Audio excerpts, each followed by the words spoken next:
If you're older than 21 and want to petition your parents, there's really two major routes. There is adjustment of status or consular processing. Now, what makes the difference between both routes is how they entered the United States.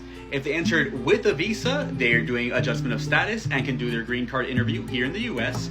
But if they entered without a visa and without inspection, then they have to go through consular processing, and that's a whole different task. That's where they have to exit the country to do the interview, then come back and get their green card. For adjustment of status, that means that they enter the United States with a visa, typically a tourist visa. They were inspected, you're now older than 21, and you can go ahead and petition them. Once we send out the paperwork, they'll get their work permit and a social security number and a social security card, typically around like 1 to 3 months after filing. Then they'll get their green card typically around anywhere between 4 to 14 months. And they may or may not have to do an interview. We try to be so thorough that they get waived, but it really is up to USCIS if they're going to waive the interview or not.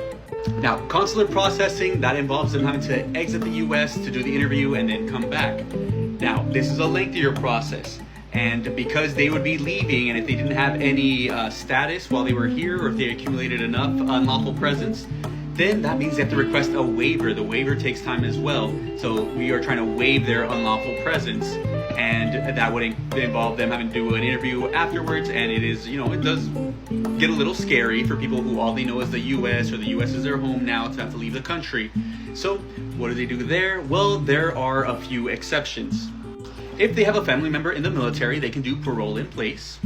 If they are married to a US citizen and potentially qualified through the Biden program's parole in place, that may be an option to explore.